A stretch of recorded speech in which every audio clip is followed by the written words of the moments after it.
William was walking jauntily along the road from Hadley. The usual summer fair was visiting the town, and William had spent a very enjoyable afternoon riding upon merry-go-rounds, flying in flying boats, and sliding down helter-skelters. He was dishevelled and penniless, but blissfully happy. He was just indulging in a pleasant daydream in which an enlightened Parliament had decreed that every boy must attend a fair instead of school, when he almost ran into another boy who stood gazing wistfully in the direction of the fairground. "I say," he said, "is that a fair down there?" "Yep," answered William through a mouthful of elastic toffee. "You just been to it?" "Yep." "How long's it going on?" "Today's the last day." The boy looked at William, and the light of a great purpose began to shine in his eye. "Would you like a jolly good tea?" he said. "Lots of iced cakes and chocolate biscuits and jelly and nice things like that."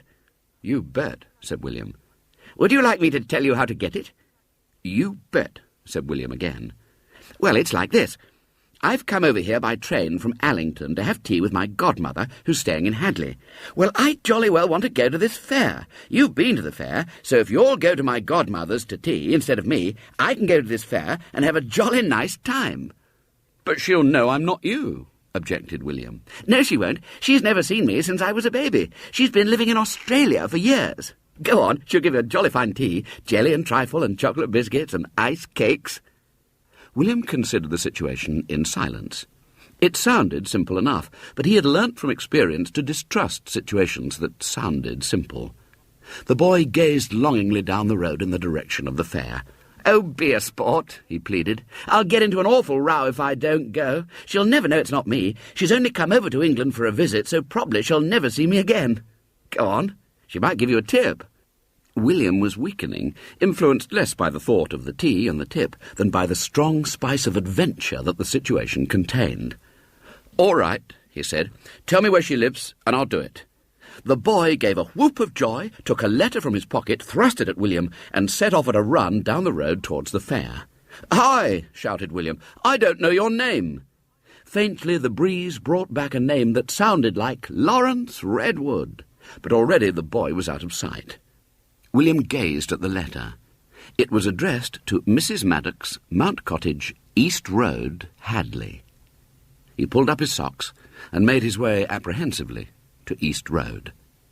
The door was opened by a motherly-looking woman who was evidently Mrs. Maddox herself. "It's Laurence, isn't it?" she greeted him with a beaming smile. "Come in, dear. Nice to see you after all these years." William entered, experiencing a swift sinking of the heart as the door closed behind him. Mrs. Maddox, however, was still smiling at him benignly, with her head on one side. "I saw you last when you were about 2 months old, love, and I do believe I can still see the likeness. I believe I'd have almost recognised you again, wouldn't you, Charles?" Evidently there was a Mr. Maddox. A sun-tanned, white-haired man had joined her in the hall, and was also surveying William with smiling interest. "How do you do, Laurence?" said Mr. Maddox genially. "Very nice to see you. Have you come by train?" "No," said William, and hastily corrected it to, yes. "And he's brought a nice long letter from his mother," went on Mrs. Maddox. "So let's go and sit down in the drawing-room and read it. I'm sure Laurence is tired with his journey." William fixed a stony stare on them while they read the letter, steeling himself to parry as best he could any questions they might ask him. But Mr. Maddox said, "Well, I'm sure Laurence doesn't want to sit here all afternoon telling us about his family. Come in and have some tea, my boy." William followed them across the hall to the dining-room, and there was spread a feast to which even Laurence's description had failed to do justice. There was fruit salad and blancmange as well as jelly, and doughnuts as well as iced cake and chocolate biscuits. "You see, I haven't forgotten what boys like," smiled Mrs. Maddox. "Now, the more you eat, the better we'll be pleased, so you can start at once." William started at once. His host and hostess watched him with obvious pleasure. "Well, I'm glad to see you've got your appetite back, Laurence," said Mrs. Maddox. "In your mother's letter she says you've had a very poor appetite since your attack of influenza, so I was afraid that all my trouble over this tea would be wasted." No, explained William, as well as he could through a mouthful of doughnut. "Oh, no, my appetite's come back all right. I sort of felt it come back in the train on my way here." "Ha, that's good," chuckled Mr. Maddox. The whole thing was going off better than William had dared to hope. He even began to have dreams of a fairly substantial tip. After tea they returned to the drawing-room, and Mr. Maddox proceeded to show William his collection of Australian photographs. Furtively William watched the clock. Only 10 minutes, and he could go. But then he glanced out of the window and saw a sight that froze his blood, for Miss Milton, a friend of his mother's, was coming up the path to the front door. William's eyes bulged with horror.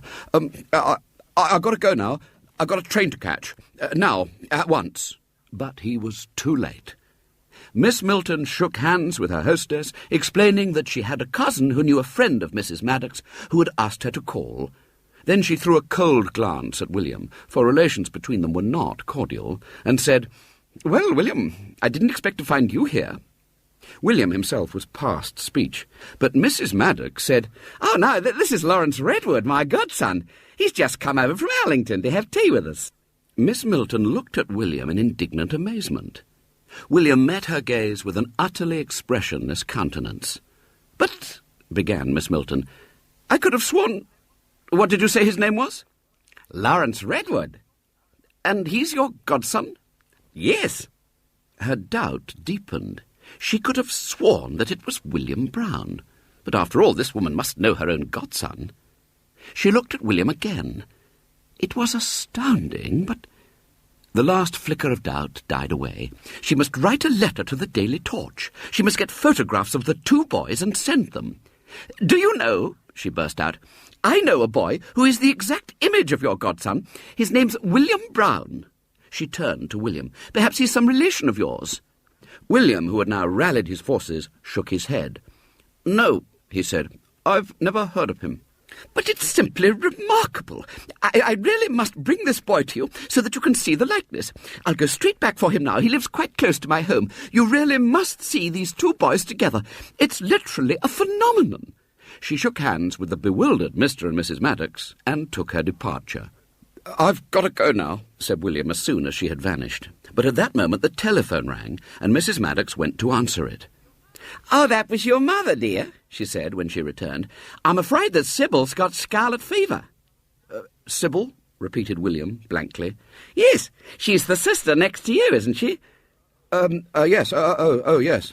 "So I'm afraid you'll have to be in quarantine. They sent for the doctor and he says that you must be in quarantine. So I said you might as well stay and spend your quarantine with us, because your mother will have her hands full with Sybil and the baby and the others. You'll be one less to look after at home anyway, won't you?" William's eyes were glassy with horror. Yes, he said weakly. "Yes." "So I said you can stay quietly with us till your quarantine's over. She's going to send your things round tomorrow. And you know, dear boy, I think the best thing for you to do now is to have a hot carbolic bath and go straight to bed. You can have one of my husband's nightshirts till your things come." William stared about him wildly. He was picturing the real Laurence innocently returning to a home which fondly imagined him settled down to a peaceful quarantine with the Maddoxes.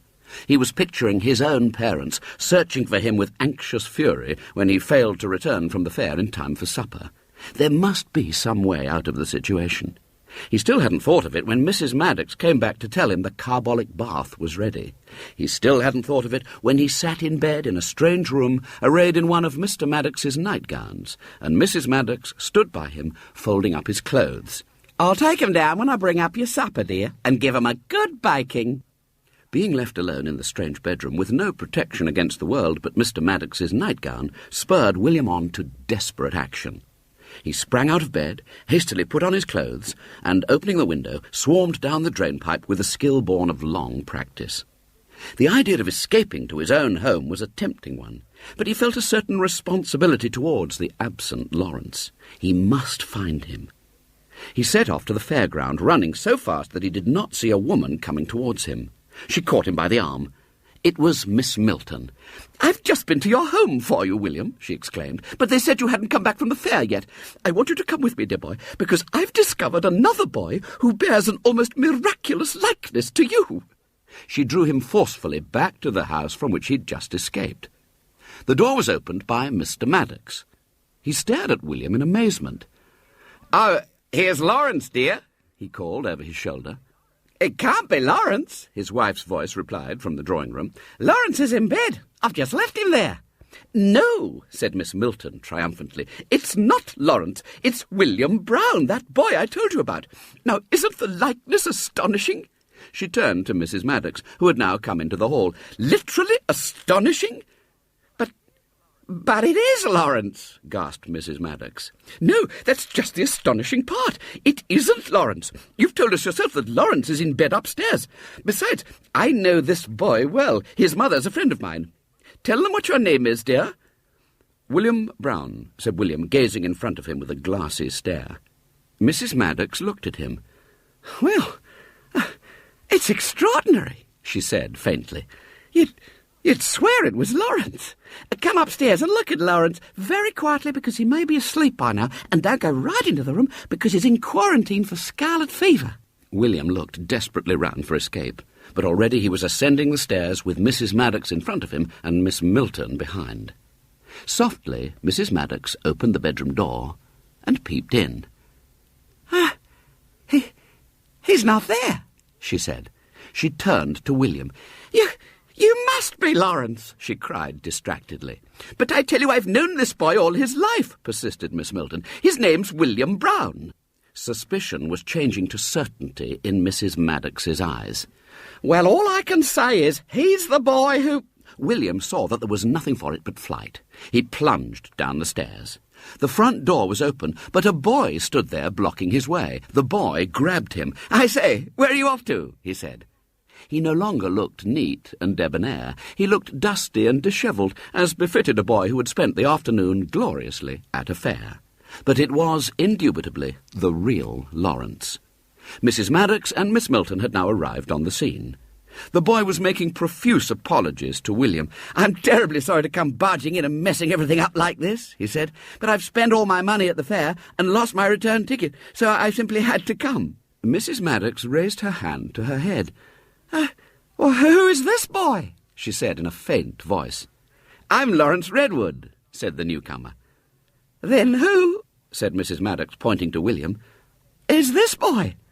"I don't know," said the real Laurence. "He's just a boy I met in the road. You see, I wanted to go to the fair, and he wanted a good tea, and so, you see, we swapped. And it would have been all right if I hadn't spent all my money and lost my return ticket." Mr. Maddox had come out of the drawing-room, and in the tense silence that followed Laurence's explanation, he suddenly began to chuckle. His wife joined in, and their mirth grew almost uncontrollable. "Oh, dear," said Mrs. Maddox, wiping her eyes. "Nothing does you as much good as a good laugh, does it?